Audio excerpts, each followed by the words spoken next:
여러분 안녕하세요. 오늘도 한국사를 즐겁게 배워보도록 하겠습니다. 오늘의 주제는 특히나 4.19 혁명에 대한 건데요.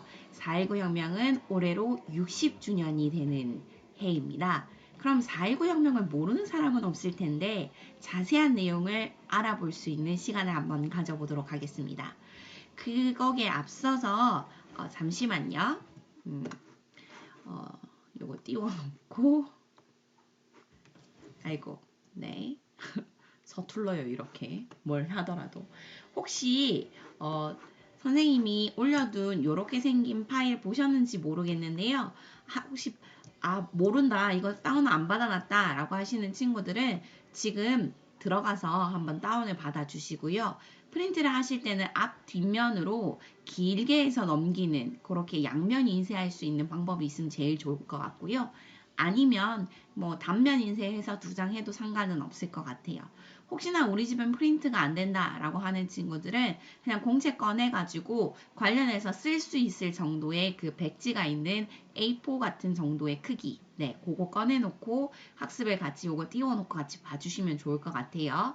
정성 들여서 만들었거든요. 그래서 저는 좀 깊이 있는 학습이 되었으면 혹은 생각해 볼 수 있는 수업이 되었으면 하는 생각에서 말씀을 드립니다. 자, 그러면 진짜 오늘 학습을 한번 해보도록 할게요. 이것도 조금 조절을 좀 해보도록 하겠습니다. 아이고. 네. 아유, 조절이 생각보다 잘 되네요. 자, 오늘 학습할 내용은 4.19라고 말씀을 드렸고요. 4.19는 올해로 싹 60주년이 되는 해입니다. 근데 우리는 그 시기를 살아본 적이 없어서 그 시기가 어땠다라고 얘기하기가 좀 힘들어요. 그래서 선생님이 준비한 거는 이렇습니다. 이건 다 경험해보지 않았을까? 네. 여러분들은 아마 중학교 1학년 말 아니었을까요? 그때가 2016년이 아마 겨울방학 때쯤 됐을 거고 2017년이 이제 2학년 들어가는 고해가 되지 않았을까 싶은데요. 3년 전입니다. 촛불혁명이라고도 부르고 촛불집회라고도 부르는데요. 당시에 최순실이라고 하는 우리는 처음 봤었던 여인네가 국정을 농단하고 있다라고 하는 것을 알게 되면서 깜짝 놀라서 국민들이 분노해서 다 튀어나왔었던 그런 해입니다. 혹시 그때 여러분은 뭐 하고 계셨어요? 네, 기억이 나시나요? 저는 기억이 좀 송송 나는 게 이때 당시에 저는 이 여기 중에 한 명이었습니다. 여기까지 다 진출도 못했어요. 여긴 되게 중요한 곳이지 않습니까? 저는 뭐 시청 앞에서 깔짝깔짝 대고 있었습니다. 한 2번, 네, 서울에는 2번, 뭐 부산에서 한 번 이렇게 시위에 집회에 참석했던 기억이 있습니다. 이걸 왜 들고 들어왔느냐? 네, 여러분이 4.19 혁명은 잘 모르더라도 그래도 촛불혁명은 경험해 보지 않았을까? 옆에서 보지 않았을까? 그런 생각으로 한번 감정을 떠올려 보자 라고 하는 겁니다. 자, 1번 질문을 한번 물어봅시다. 혹시 촛불 시위에 주로 누가 참여했고 누가 주도했는지 아시나요? 2번 질문입니다. 촛불 시위와 4.19 혁명의 유사점과 차이점은 무엇이 있을까요?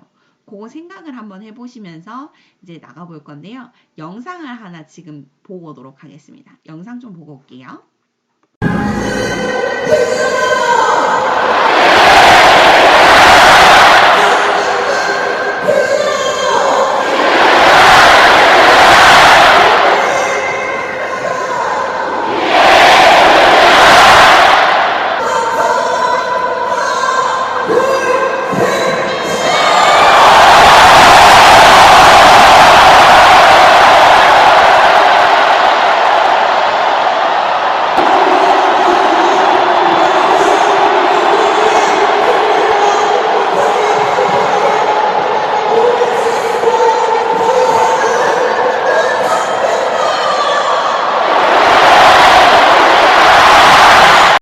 영상 하나 보고 오셨나요? 네. 요게 그 외신이 감탄했었던 촛불 쓰나미라고 하는 게 유튜브에 올라와 있는 영상이었는데요. 좀 길어가지고 선생님이 40초 정도로 줄여서 보내놨습니다. 아이고 되게 뭉클뭉클하지 않아요? 가슴이 막 몰랑몰랑하고. 뭐 그러지 않을 수도 있겠지만 저는 굉장히 보면서 또 약간 울컥울컥 하기도 했고요. 네, 이때 막 불렀던 노래들도 생각이 좀 나고요. 어쨌든 그 시기에 있었던 이러한 것들이 끝내는 어떠한 결과를 맞이했는지 기억이 나시나요? 네. 혹시 그걸 위해서 우리가 이렇게 한 차례 했었던 집회는 아니었잖아요. 촛불 집회가. 촛불 그럼 혁명이 어떤 식으로 진행이 되었는지를 좀 보면요. 1차에서부터 여기 지금 제가 다 실어놓지는 않는데요. 23차에 걸쳐서 촛불 시위가 벌어졌고요. 그 사이에 대파업 같은 것도 같이 진행이 되었습니다. 네, 총파업도 같이 진행이 됐거든요. 1차 시위는 10월 29일이었고요. 26일부터 거의 시작이 되었다고 보시면 됩니다.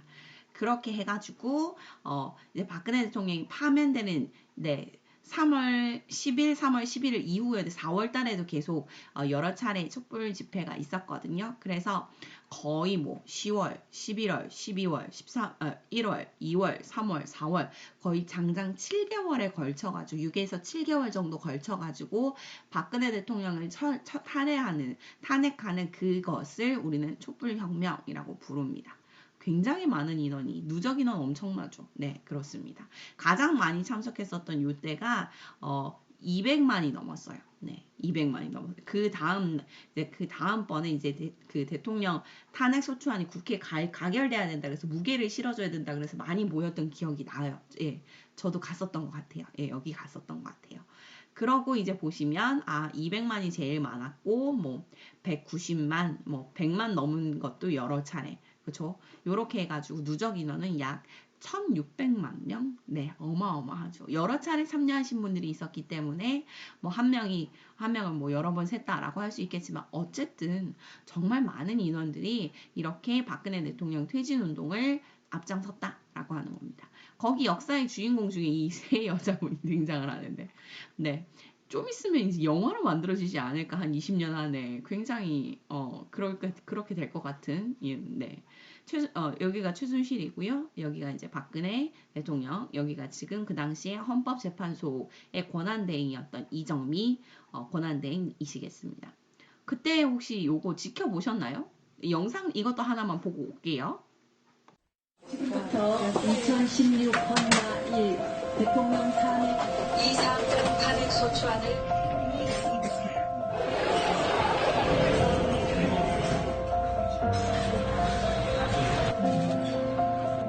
그 과정에서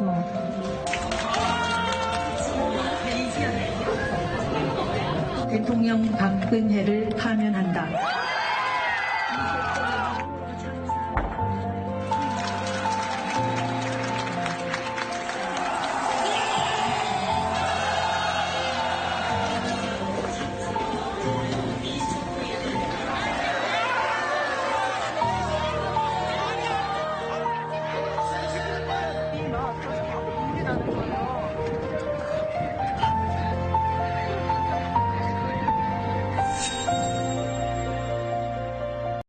영상 보고 오셨나요? 이게 보면 박근혜 대통령 파면되는 순간 막 환호성을 지르기도 하고 사람들이 울기도 하고, 네, 저도 그때 당시에 이제 학생들이랑 이걸 같이 봤어요. 네. 기억이 나시나요? 네. 3월 달이라서 계약을 해놓은 상태라서 친구들이랑 같이 막 봤던 기억이, 그러면서 막 소리 지르고 환호성 지르고 나 수업이 안 돼서 막 벌렁벌렁하고 그랬던 기억이 같이 납니다. 정말 대단한 것이죠. 네. 선생님, 이게 그러면 이제 4.19랑 촛불 시위, 촛불혁명이랑은 도대체 뭔 차이가 있나요? 라고 얘기하면 이럴 수 있을 것 같아요. 우선 4.19 혁명은 많은 시민들이 참여를 했는데요. 특히나 누가 주도를 했냐면 고등학생들이 주도를 했어요. 이게 되게 큰 차이점이죠. 쌤, 왜 고등학생들이 그 당시에 막 주도했어요? 그러니까 지식층이 예전에는 고등학생부터 지식층이라고 얘기를 했어요. 그러니까 고등학교를 졸업하면 지금 현재 대학교를 졸업한 거 거의 비등비등 했었던. 예전에는요, 저도 고등학교 때 그랬던 선생님 본 것 같아요. 고등학교를 졸업하면 교사 자격증을 주기도 했었어요. 아주 어렸을 때, 아주 오래 전에. 그랬던 적이 있었던 것처럼 고등학생이 굉장히 지식층이었고요. 언제부터 그런 고등학생들이 그렇게 주도를 했느냐라고 하면 3.1 운동 때부터요. 몇 년이요? 1900, 아이고년. 네. 그 다음에 있었던 게 1926년에 있었던 60만세 운동. 네, 60만세 운동. 요때는 똑같이 적을게요. 네. 60만세 운동. 그 3.1 운동이 고종이 돌아가셨을 때, 고종 황제께서 돌아가셨을 때 일어난 상황이었다면 그 60만세 운동은 순종 황제께서 돌아가셨을 때 일어난 겁니다. 그 뒤에 이제 엄청 컸었던 광주 학생 항일 운동, 항일 운동이라고 하는 것이 1929년에 있었습니다. 이런 식으로 고등학생들이 주도했었던 것은 이런 식으로 일제 강점기에도 3차례, 가장 큰 게 3차례고요. 그거 말고도 많죠. 그리고 나서 이제 이어지는 것이 우리가 이제 알고 있는 4.19 혁명이다라고 얘기할 수 있겠습니다. 4.19 혁명. 그러고 나서 이제 고등학생에서 대학생 중심으로 이제 주도되기 시작하는 건 그 뒤에, 뭐 5.18, 6월 항쟁 이렇게 되면서 고등학생들이 주도하게 되었다라고 할 수 있겠습니다. 그러면 주도하는 것이 4.19 혁명은 고등학생이었고 촛불 혁명은 누가 했어요? 기억나시나요? 전국에 있었던 시민들이 다 국민들이 일어난 공분을 샀으니까요. 그렇기도 했지만 대부분은 20, 30대, 40대 그쪽 성인층 주로 성인들을 중심으로 성인층을 중심으로 주도되었었던 게 촛불 시위였다라고 얘기를 할 수 있겠습니다. 그러니까 뭐 대학생 이후 뭐 20대, 30대 직장인들 혹은 뭐 60대, 70대까지도 굉장히 중심이 되었었던 것이 다양했다. 다양한 층이 있었다. 이 정도로 차이점을 둘 수 있을 것 같고요. 유사점이 무엇이 있어요? 라고 얘기하면 4.19 혁명과 촛불 집회는 둘 다 성공했죠. 네. 4.19 혁명에서 몰아내고 싶었던 주체가 누구였어요? 그죠? 그 이승만 자유당 정권이었는데요. 몰아냈습니다. 그리고 우리도 지금 아까 방금 보고 왔듯이 박근혜 대통령이 파면되면서 정권이 바뀌었지 않습니까? 대통령이 새로 뽑혔죠. 그러니까 성공했죠. 차이점이 또 뭐가 있느냐? 주도한 세력 말고 차이점이 또 있어요. 4.19 혁명은요. 굉장히 많은 사람들이 다쳤어요. 네, 사망자는 약 180명 이상 되고요. 그 다음 부상자는 1000단위가 넘습니다. 네, 그래서 사상자, 이걸 합쳐서 사상자라고 부르죠. 사망자와 부상자가 속출했다, 굉장히 많았다라고 하는 게 4.19 혁명의 특징이라면 특징이라고 할 수는 없죠. 대부분의 우리나라의 민주주의, 민주화 운동은 대부분 이렇게 많은 사람들이 피로 물들이면서 자유나 평등이나 우리나라가 원했었던 정의를 구현하고자 했었던 그런 게 민주화 운동이고요. 대부분. 촛불 집회가 아주 독특합니다. 촛불 혁명은요. 단 한 명의 사상자가 없었습니다. 아니, 없었다 아예. 이게 이럴 수가 있느냐. 그러니까요. 그래서 외신들도 다들 주목을 했던 겁니다. 미국이나 유럽 같은 나라 되게 선진국이다라고 생각하기 쉬운데요. 그 나라들 시위하는 장면에서 보면 불 지르고 막 뭐 자동차 폭파되고 그 다음에 뭐 상점 털리고 도둑질하고 이게 기본인데요. 우리나라는 기본적으로 그 촛불혁명 때 어땠냐면요. 저도 기억이 나는데 가서 쓰레기 치우고요. 네, 노래 부르고 촛불 켜고 촛불도 맨 처음에는 진짜 초를 들고 가서 다들 켰었거든요. 근데 그러다 보니까 촛농이 바닥에 떨어져가지고 그것도 위험하다. 그것도 좀 더러워진다. 혹은 촛불 자체가 위험하다. 혹은 초가 떨어지고 뭐 이런 것들이 좀 안 좋은 것들이 나온다. 이런 식으로 해서 나중에는 어떤 식으로 했냐면 그거를 전기로 들고 와가지고 키는 사람들도 생기기 시작했고요. 그 다음에 뭐 음식도 나눠주기도 하고. 네, 이건 기본적인 것 같아요. 3.1 운동 때도 그렇고요. 우리나라는 뭐 집회한다라고 하면 음식 싸들고 와서 옆에 나눠주고 이런 것들이 기본적이었던 것 같아요. 어쨌든 촛불혁명은 사상자가 단 한 명도 없었다. 아주 평화로웠다. 평화로움의 극치였다. 그리고 합법적인 절차를 다 밟았습니다. 사실 하야하라라고 얘기를 하고 불법적으로 막 진짜 가서 머리채를 끌고 나오고 싶다 이런 느낌이 그 당시에는 굉장히 강했었는데 그러지 않고 사람들이 계속 기다렸던 것은 우리나라가 한 번은 합법적으로 정권의 교체를 이루었으면 좋겠다. 평화적으로 정권 교체가 한 번은 일어났으면 좋겠다. 그게 대부분의 국민들의 마음속에 있었던 것 같아요. 길게 얘기했네요. 자, 그러면 역사를 바꾼 사람들에 대한 이야기를 조금 해보려고 합니다. 이 사람들은 역사를 바꾸려고 태어난 사람들은 당연히 아니죠.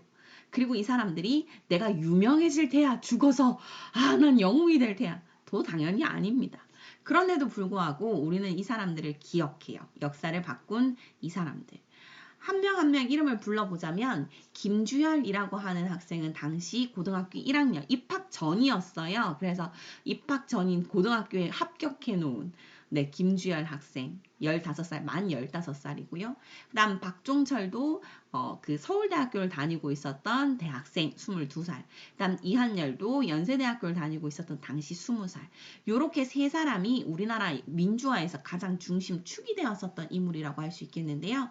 각각 4.19 혁명과 6월 민주항쟁을 촉발시켰던, 네, 그리고 한 번씩 방향을 틀게 만들었던 인물들이라서 우리는 이 세 사람 전부 다 열사라고 부릅니다.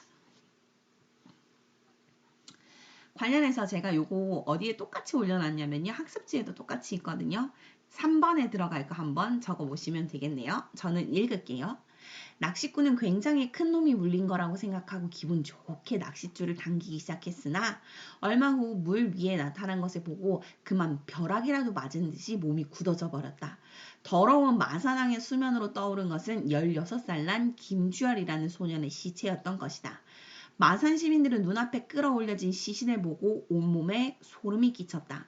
이건 AP통신이라고 해서 지금도 있는 거고요. 국제적으로는 통신이 이렇게 기사를 주고받는 기구가 있습니다. 거기 5월 2일자 기사지만 사실 이 떠오른 그 날은 4월 11일입니다.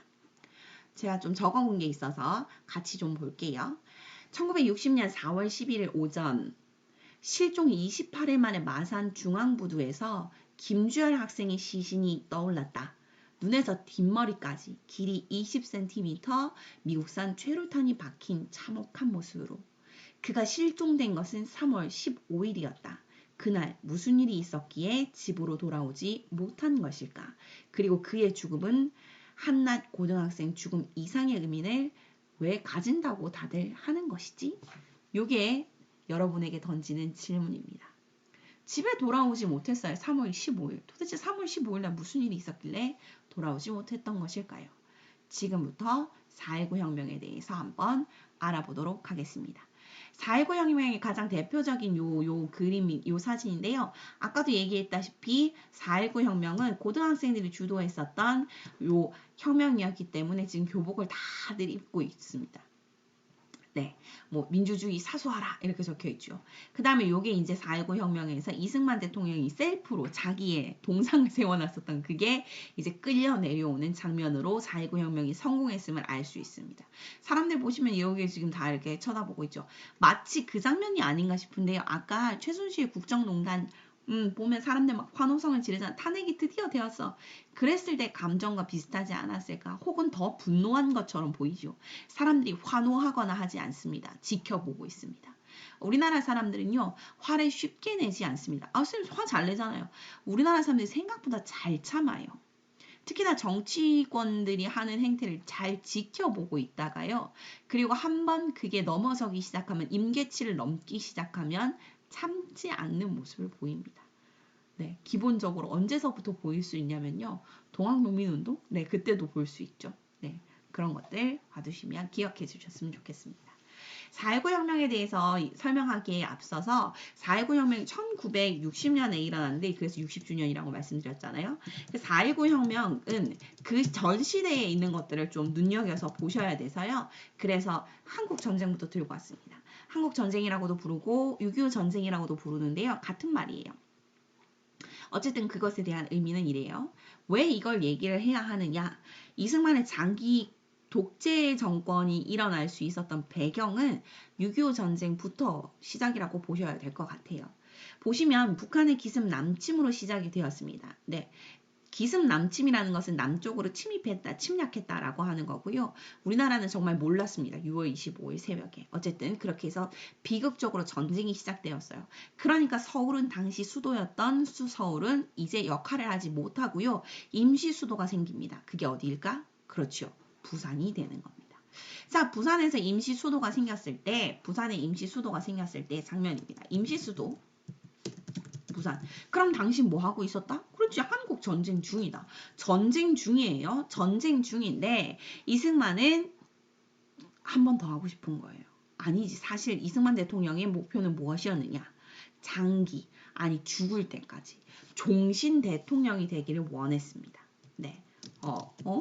쌤 종신 대통령이요? 네. 사실 이승만 대통령에 대해서 잘 알아본 뭐 그런 것들의 역사가들이 보는 것은 이래요. 이 사람은 마치 왕이 되고 싶어 하지 않았는가. 그래서 제왕적 대통령이 되고 싶었던 것 같아 보입니다. 네. 어쨌든 왕으로서 종신 죽을 때까지 대통령을 하는 것이 목표였던 이승만 대통령은요. 1952년 첫 번째 사건을 일으키는데 그게 부산 정치파동입니다. 이게 어떤 장면이냐라고 한다면 국회의원들을 연행하고 있는 장면입니다. 국회의원들이 그 당시에 이제 등정이라고 하는 건 출근이죠. 국회로 이제 출근을 하려고 탔던 통근버스를 그대로 끌고 가서 연행. 지금으로 납치. 지금으로 하면 납치합니다. 왜? 원하는 게 있었거든요. 원하는 게 뭔데? 총신 대통령 하길 원했던 거예요. 그래서 헌법을 개헌해야 되는데, 헌법을 개정해야 되는데 그걸 개헌이라고 부르거든요. 개헌을 할 때까지 안 놔두는 거죠. 그걸 전체적으로 부산에서 있었던 파동, 정치적 파동이다. 그래서 1952년 부산 정치파동이다 라고 부릅니다. 그럼 왜 일어났느냐라고 한다면 이것 때문이에요. 그 1952년에 헌법 개헌을 한 것을 발췌 개헌이라고 하는데요. 그 발췌 개헌은 이것을 하고자 했습니다. 무엇이냐? 한마디로 얘기해서 대통령 직선제를 원했습니다. 대통령 직선제라는 것이 지금은 너무 당연해 보일지 모르는데요. 당시에는 대통령 직선제가 아니라 간선제였습니다. 왜 간선제였느냐? 1948년 위에 지금 적어놨으니까 그대로 좀 눈으로 읽어주세요. 핑크색을 좀 봐주세요. 1948년에 우리나라 헌법이 만들어집니다. 그래서 최초의 헌법이라고 해서 그걸 무슨 헌법이라고 부르냐면 제헌헌법이라고 부르는데요. 만들었다. 뭘? 헌법을 만들었어요. 그러니까 최초의 헌법인 것이죠. 그것을 기념하기 위해서 7월 17일이 제헌절이 되는 겁니다. 어쨌든 제헌헌법에서 대통령을 어떻게 뽑는다, 선거한다 라고 하는 것이 규정이 돼 있었냐면 국회의원들이 국회에서 선출한다, 국회의원들이 간접적으로 선거한다 라고 하는 것이 명시되어 있었습니다. 그런데 왜 이거를 직선제로 바꾸려고 해요? 라고 한다면 이거예요. 이제 국회의원들이 다 알아버린 거야. 이승만이 독재자가 되고 싶어 하는 것을.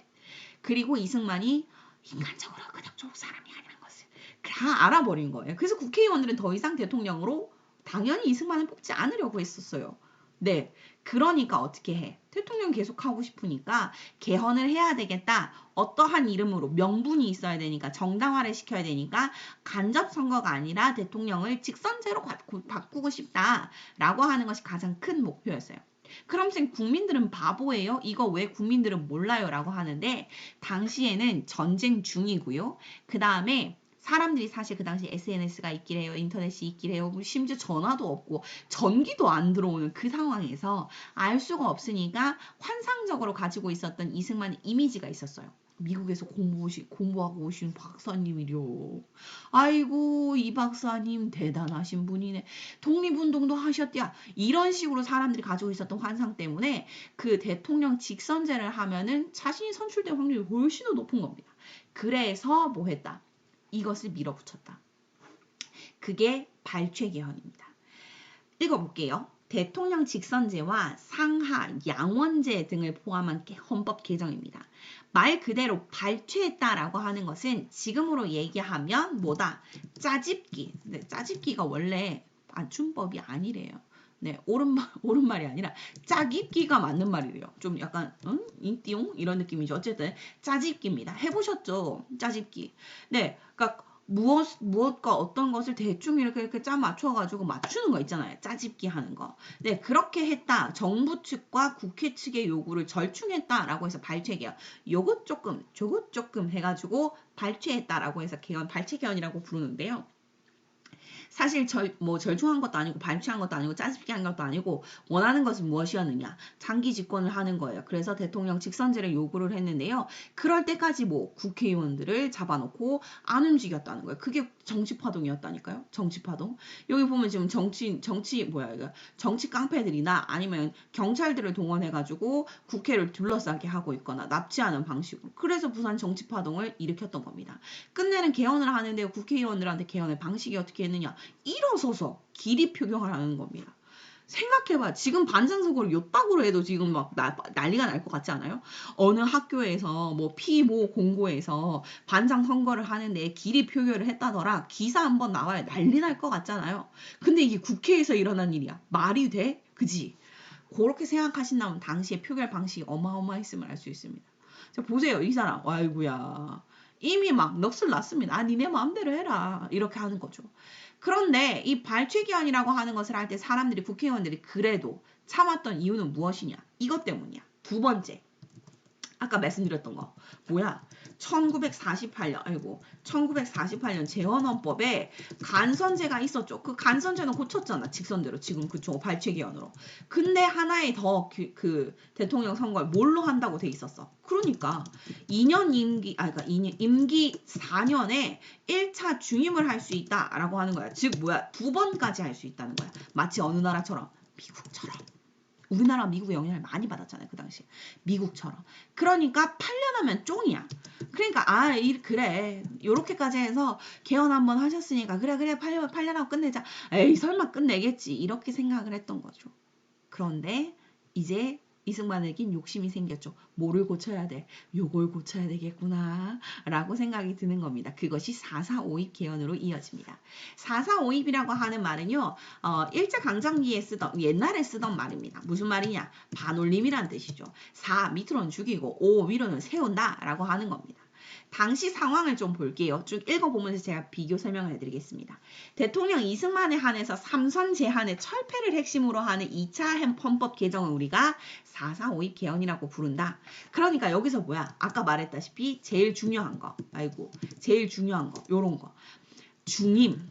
한 번 더 할 수 있었잖아. 그러니까 임기 4년에 2번까지 할 수 있었어. 그러니까 8년 할 수 있고 8년 하면 쫑 미국처럼 끝 이었는데 이걸 누구에 한해서 당시 대통령에 한해서 뭐 한다? 3선의 제한을 철폐한다. 다른 말로 얘기하면 아까 얘기했듯이 뭐 한다? 종신 대통령 한다. 죽을 때까지 대통령 한다. 이렇게 해서 헌법 개정을 바꾸는 걸 4.4.5입이라고 부릅니다. 4.4.5입 개헌이라고 불러요. 그럼 내용이 어떻게 되느냐? 읽어볼게요.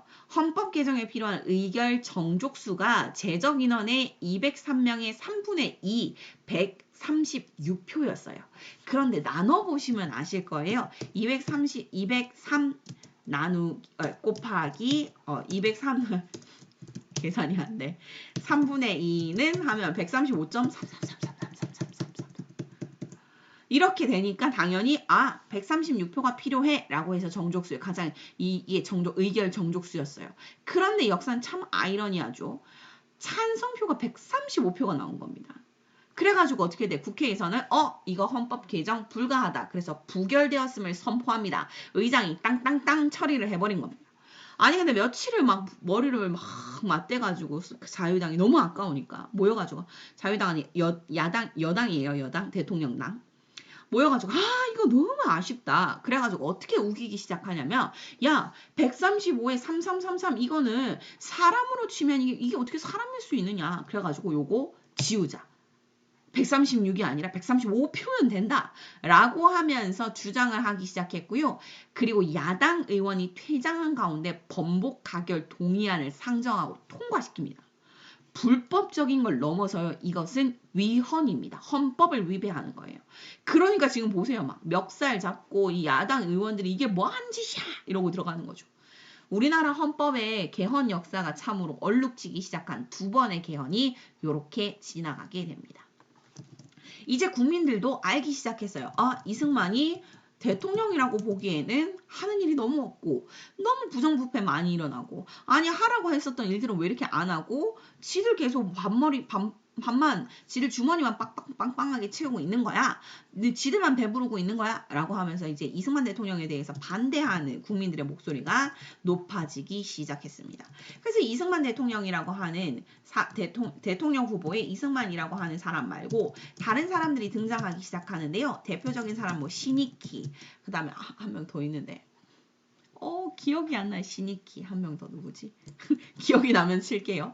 이런 사람들이 등장을 합니다. 신익희 한 명 더. 요즘 이렇게 기억력이 없어요. 어쨌든 신익희라고 하든지 다른 쪽 인물들이 이제 등장을 하기 시작하는데요. 이 사람들이 갑자기 죽어요. 가슴이 이러면서 죽고요. 수술대 위에서 죽고 이런 식으로 해서 이승만의 이 반대쪽에 있었던 인물들은 거의 사라집니다. 사망하죠. 네. 왜 그런지 잘 생각해봐요. 이승만의 반대표에 섰다가 죽은 사람 많아요. 네, 그래요.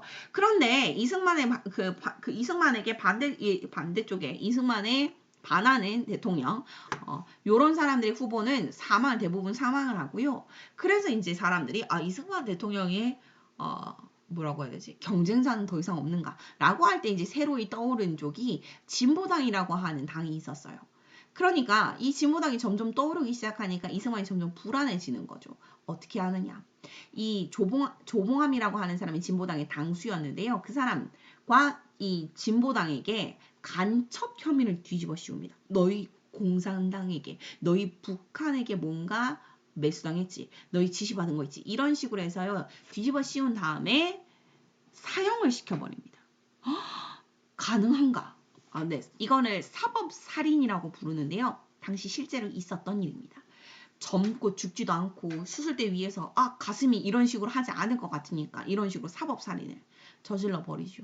이것은 2011년에 대법원에 의해서 무죄 선고를 받았습니다. 억울하게 정말 형장이 이슬로 사라지셨습니다. 이렇게 자신의 이제 반대쪽에 있는 사람을 사망 혹은 아예 사형 집행을 시켜버리는 이승만인 겁니다. 그런데 이제 문제가 어떻게 생기기 시작하는 게 이승만 대통령이 나이가 너무 많아. 몇 년생이시냐? 1875년생이셔. 어머, 이게 무슨 일이야? 그쵸? 장난이 아니죠. 그래서 당시 1960년에 86세세요. 엄청나게 나이가 많죠. 장난이 아니죠. 86세의 나이. 죽은 게 60년이 돼버리는 그런 느낌이네요. 아닌데. 어쨌든 당시 나이, 1960년 당시 나이 86세. 지금도 86세 사시는 할머니, 할아버지들 잘 없으시죠. 그러니까 이제 꼴깍꼴깍하니까 대통령이 중요한 게 아니요. 그리고 대통령의 반대쪽에 있는 사람 이미 다 사망하거나 사형됐어. 이승만은 그 다음 그 대통령 선거에서 이미 대통령으로 당선이 되신 분인 겁니다.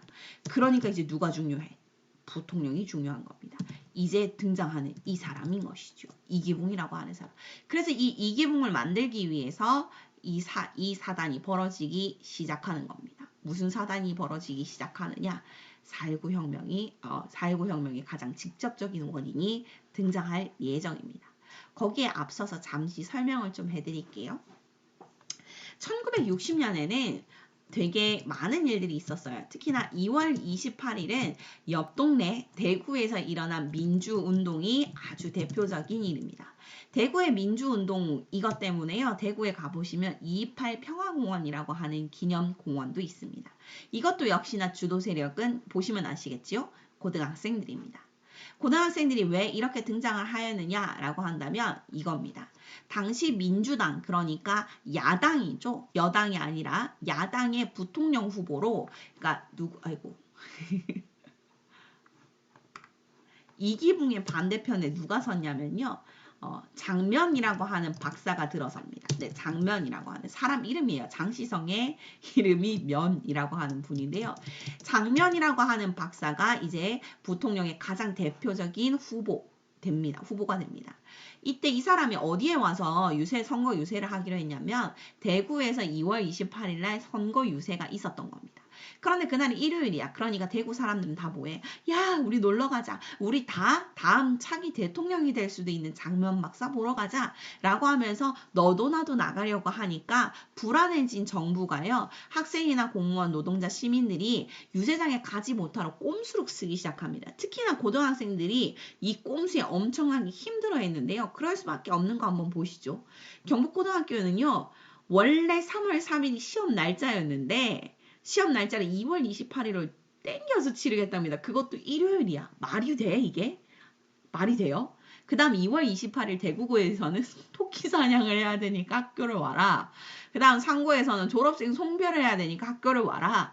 경북대 사대부고에서는 임시 수업한다. 학교 와라. 라고 하면서 학교 와라 이렇게 되는 겁니다. 그러니까 학생들이 뭐야? 이게 뭐야? 너무 눈에 보이는 일이잖아. 라고 하면서 이제 화가 나기 시작한 거예요. 그래서 경북고등학교에서 결의문인데요. 이거 한번 읽어볼게요. 너무 감동적이에요. 이거 학생들이 썼대요. 고등학생들이. 읽어보겠습니다. 인류 역사에 이런 강압적이고 횡포한 처사가 있었던가? 근세 우리나라 역사상 이런 야만적이고 폭압적인 일이 그 어디, 그 어느 역사책 속에 끼어 있었던가? 중량. 우리는 배움에 불타는 신성한 각오와 장차 동아시아죠. 동아시아를 짊어지고 나갈 꿋꿋한 역군이요. 사회악에 물들지 않은 백합같이 순결한 청춘이요. 학도이다. 우리 백만 학도는 지금 이 시각에도 타고르의 시를 잊지 않고 있다. 당시에 타고르라고 하는 사람은 인도의 대표적인 시인인데요. 저 시인은 노벨 문학상을 받을 정도였습니다. 그리고 그 시 중에 우리나라의 3.1운동을 기리는 시가 있었는데요. 그 시구가 노란색입니다. 읽어보겠습니다. 그 촛불 다시 한번 켜지는 날 너는 동방의 밝은 빛이 되리라. 왠지 촛불혁명을 나타내는 그림인 것 같지 않아요? 중략. 백만학도여 피가 있거든 우리의 신성한 권리를 위하여 서슴지 말고 일어서라. 학도들의 붉은 피가 지금 이 순간에도 뛰놀고 있으며 정의에 배반되는 불의를 쳐부수기 위해 이 목숨 다할 때까지 투쟁하는 것이 우리의 기백이며 정의감에 입각한 이성의 호소인 것이다.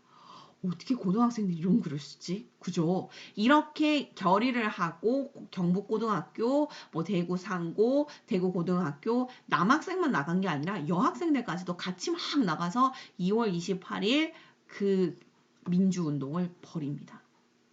우리가 막 지금 대구는 되게 보수의 중심이지라고 생각하실 수 있는데요. 아니요. 예전에 대구는 진보의 개혁의 중심지였습니다. 그래서 이제 2월 28일에 대구 민주운동이 일어났는데 이것이 무엇으로 연결이 되냐면 3월 15일 날 있었던 부정선거. 그 부정선거 때문에 일어난 마산의거. 그 마산의거로 촉발된 4.19 혁명. 요렇게 연결되는 첫 번째가 민주운동이다 라고 얘기할 수 있겠습니다. 네. 관련해서 그 3.15 부정선거부터 지금 설명을 좀 드릴 건데요. 좀 많이 지루했을 거라고 생각하고 영상 하나 보고 오도록 하겠습니다. 선거를 하고 있는 한 남자. 그런데 이상하네요. 선거를 감시하는 사람들이 있어요. 비밀 선거가 원칙 아닌가? 저쪽으로 가셔야 됩니다. 저쪽으로. 아, 2번이 아니라 1번. 침 한번 쓱 바르고 고쳐야지. 완벽해. 자, 과연 누가 이겼을까요? 동작 그만. 밑장 빼기네요. 이거 화투판 아닌데. 이 사람도. 잠깐만. 이젠 대량으로 빼돌리기까지? 이야, 선거 조작이 따로 없구만. 사실 부정선거에 대해서 좀 보셨는데요. 부정선거의 방식은 굉장히 다양했다고 해요. 예를 들면 이게 제일 기본이야. 40% 사전투표. 지금으로 얘기하면 사전투표는 우리가 사전에 가서 하는 투표지라고 생각할 수 있는데 그 당시에 사전투표는 유령 유권자 그러니까 죽은 사람들 이름들을 거기다 기표를 해가지고 이상한 이름들이 막 등장을 하는 거죠. 그죠? 이건 강령술이다 이런 식의 얘기까지도 할 수 있겠죠. 죽은 사람 살려내는 거야. 뭐야 이거 킹덤이야? 그 다음 돈으로 매수하여 기권하게 만든 기권표. 그러니까 돈 주고 너는 하지 마 이래가지고 그런 것들을 40%까지 만들어. 그리고 투표 시작 전에 이기붕에게 기표를 해서 요 안에 미리 넣어놔요 라고 얘기하는 거죠. 이거 말고도요. 이제 3인 1조 아까 보시면 아시겠지만 막 송강호 이렇게 투표하고 있는데 와가지고 사람들 이렇게 쳐다보잖아. 3인 1조. 그래가지고 묶어주는 거예요. 그런 식으로 해서 공개 투표하기. 그다음 완장부대 자유당이다 라고 하면서 이렇게 돌아다니면서 사람들 억압해가지고 찍어야 돼. 안 찍으면 안 돼. 막 이런 거 하거나 아니면 정치 깡패를 이용해서 신체적으로 압박을 주는 겁니다. 그리고 당시에 경찰들을 이용했었는데요. 이때 경찰이 별명이 생긴 게 견찰입니다. 네. 강아지인가? 정권의 강아지인가? 그런 느낌처럼. 그래서 군대가 움직인 게 아니라 경찰이 움직여요. 네, 독특하죠? 네, 그거 말고도요, 뭐, 당연히 돈 주고 표를 사거나 아니면 뭐, 야당 참관인 투표장 밖으로 끌어내거나 하는 일들도 있었고요. 되게 재밌는 이름들이 등장하죠. 올빼미 개표. 개표 도중에 일부러 전기를 막 꺼버리는 거 후다다닥 해가지고 그래서 다른 표 갖다 놓고 그다음 쌍가락지 표 해가지고 손에다가 찍어 놓고 뭐 쌍가락지로 이렇게 해가지고 무효표 만들고 샌드위치 표 해가지고 제일 처음에는 이기붕을 찍은 거고 중간에는 막 무효표라든지 아니면 뭐 장면 박사를 찍은 거라든지 이런 거 싹 넣어놓고 샌드위치처럼 이 모든 건 다 이기붕 표입니다 이런 식으로 만들거나 피아노 표 이거 피아노 치듯이 아까 쌍가락지하고 비슷하게 피아노 표 손가락에 전부 다 빨간색 인주 찍어놓고 슥 밀어가지고 무효표 만들기 닭죽 개표 닭죽에다가 수면제 타가지고 그 참관인 야당 참관인에 먹인 다음에 개표를 몰래 하거나 이런 식으로 하는 정말 갖가지 부정선거가 있었다라고 얘기할 수 있겠습니다. 3월 15일 마산에서 의거가 있었는데요. 이 마산 의거는 이러합니다. 3월 15일 투표 당일날 마산시에 있었던 민주당 간부들이 경찰들의 제지를 뚫고 투표소 안으로 들어갑니다. 그래가지고 눈으로 목격한 거야. 40% 사전투표하고 3인조 공개투표 등 자유당이 하고 있는 부정선거 현장을 눈으로 본 겁니다. 아침에 일찍부터 본 거예요. 그래서 오전 10시 30분에 이거 선거 해봤자 다 무효다. 그래서 선거 포기를 선언을 하고요. 시위를 준비하기 시작합니다. 그래가지고 저녁부터 해가지고 사람들이 11번 모이기 시작하는데요. 이제 막 그때 글도 적고 막 이렇게 해서 준비하는 거예요. 밤 8시에서 9시 경쯤에는요. 마산 시민들이 거의 만여 명으로 모여가지고 막 하기 시작하니까 경찰이 발포하면서 사상자가 나오기 시작했다고 합니다. 이때 이제 참여했었던 인물이 아까 봤던 김주열 열사가 되는 겁니다. 김주열 열사는요, 4월 11일 떠올랐고요. 이제 그 대표적인 이제 이런 것들 볼 수 있겠습니다. 정말 가슴이 아프죠. 제 제자가 이런 식으로 발견이 되었다라고 하면 저도 눈물만 흘리고 있지는 않았을 것 같아요. 4월 15일 날 그러니까 3.15 부정선거, 그리고 3.15 마산 의거, 그리고 4월 11일 김주열 열사의 시신 발견, 그 뒤에 이승만 대통령이 나와서 하는 말이 이렇습니다. 기가 차죠. 이 마산에서의 시위는 공산주의자들에 의해서 고무되고 조종된 것이다. 그쵸? 누군가가 떠오르지 않으세요? 저는 굉장히 많이 떠오르는데 막 박근혜 대통령이 나와서 중간에 막 얘기했던 것들이 막 오버랩이 됩니다. 독재자들은 왜 이러는 걸까? 자기를 파악을 못하는 것일까? 그렇죠. 마음이 좀 그러네요. 그 다음에 4월 18일에 있었던 의거입니다. 고려대 학생들이 모여가지고요. 국회의사당에서 선언문을 낭독했어요. 이제 걸어서 그 국회의사당까지 가고 거기서 선언문을 낭독하고 이제 뿔뿔이 흩어져서 돌아오는 길에 일부 학생들이 정치 깡패에 의해서 습격을 당했습니다. 그래서 다수의 부상자가 나왔지요. 이것이 그 다음 날부터 일어나는 4.19 혁명을 촉발시키는 시발점이 되었다고 하죠. 욕하는 거 아니고요. 네, 시발점 트리거라고 이야기를 합니다. 영어로는 트리거요. 시작하는 발화점이라고 생각하시면 됩니다. 거의 이렇게 하는 그런 느낌이죠. 빵 하는 소리가 나는 게 4월 18일 이겁니다. 그 다음 날로부터 해가지고 이제 고등학생들이 난리가 나는 거죠. 이제 고등학생들이 등장을 하기 시작합니다. 역시나 고등학생들이 움직여야 그 당시에는 움직인다고 볼 수 있겠습니다. 읽어볼게요. 4월 19일 약 3만 명의 대학생들과 고등학생들이 거리로 쏟아져 나오기 시작합니다. 울컥울컥 하고 이제 나오는 거죠. 그 가운데 수천 명이 경무대 현 청와대 쪽으로 몰려들었습니다. 옛날에는 청와대가 없었어요. 네, 청와대는 박정희 대통령 때 생긴 거예요. 경찰이 발표하기 시작했고 학생들의 시위는 폭동으로 변하기 시작했어요. 평화 시위 아니었습니다. 전국적으로 부산, 광주, 인천, 목포, 청주 등 주요 도시들에서 수천 명의 학생들이 가세하기 시작했고요. 서울에서만 약 130명이 죽고 1000여 명 이상이 부상이 발생했습니다. 경찰이 시위대에 발포하기 시작한 직후 주요 도시의 계엄령이 반포되었습니다. 이 계엄령이라고 하는 건 군사가 동원이 되는 거예요. 군대가 동원이 되는 거예요. 전시 상황이라고 판단한 것이죠. 그런데 군대도 그 당시에 누구 편을 들지 않았냐면 대통령의 편을 들지 않았습니다. 누구만 같이 움직여주고 있었느냐? 경찰만 같이 움직여주고 있었죠. 그러한 상황일 때 4월 25일 이제 뭔가 게임이 바뀌기 시작합니다. 점점 수세에 몰리기 시작하자 이승만 대통령은 무엇을 하기 시작하냐면 자신의 편들을 모으기 시작하고요. 자신의 편들도 등을 돌리기 시작하자 안 되겠다라는 식의 느낌이 들기 시작하죠. 그때 이제 나오는 게 대학 교수들의 행진입니다.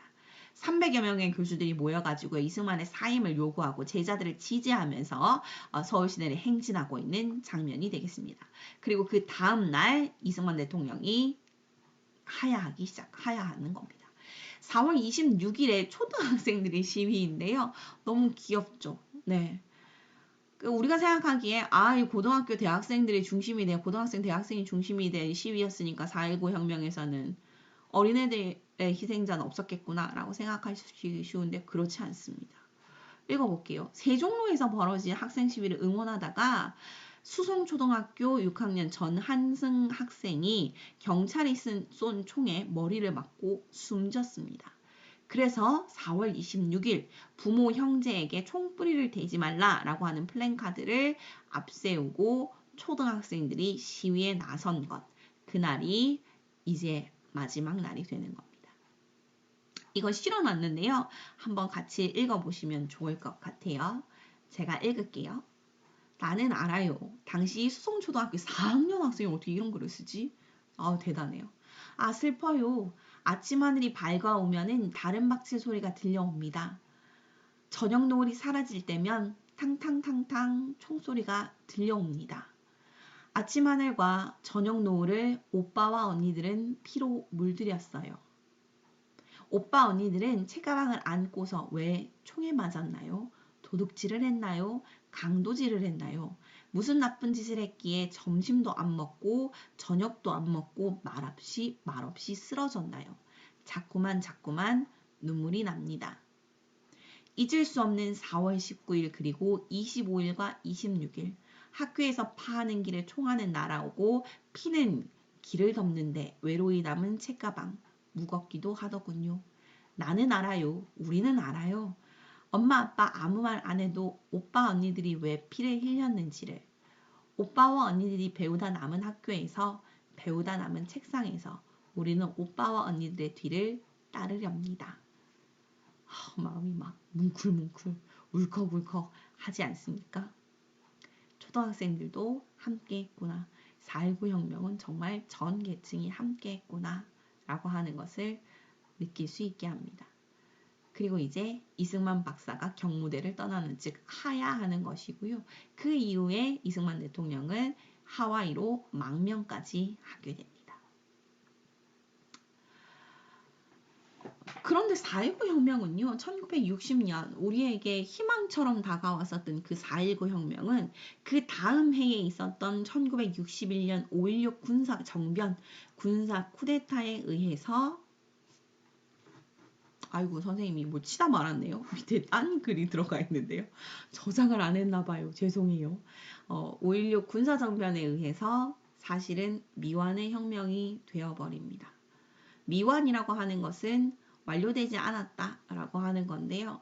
우리에게 민주주의는 그리 빨리 딸 수 있는 열매는 아니었나 봅니다. 우리나라에 흔히 민주주의를 피로 물들였다 혹은 피로 샀다라고 얘기를 하는데요. 정말 선조들에게 고맙죠. 선배들한테도 고맙고 오빠 언니들한테 정말 고마운 일일 수밖에 없습니다. 옆나라 일본하고 비교하기는 좀 그렇지만 우리나라와 일본을 자주 비교합니다. 일본은 어찌 보면 굉장히 안정적이고 경제적으로도 좋았고 그쵸? 우리나라보다 훨씬 더 잘 사는 나라.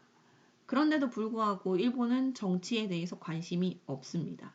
민주주의 그런 게 별로 정치가 바뀔 거라고 예상하지 않는 것 같아요. 기대하지 않는 것 같아요. 그러나 우리는 기대하지 않습니까? 기대하고 바꾸려고 하고 그런 것들이 기본이 우리나라는 4.19의 시작점이다. 그래서 그런지 우리나라 헌법 전문에는 이런 글이 적혀 있지요. 4.19 민주이념을 계승한다. 그거 한번 읽어보시면서 생각을 다듬어 보시면 좋을 것 같고요. 그래서 5번, 6번, 7번은 여러분이 읽어보시고 풀어주시면 될 것 같습니다. 1952년 이승만 대통령의 발췌개헌을 전했었던 영국의 언론사 더 타임스는 이런 기사를 실었다고 해요. 한국에서 민주주의를 기대하는 것은 쓰레기통에서 장미가 피기를 기대하는 것과 같아.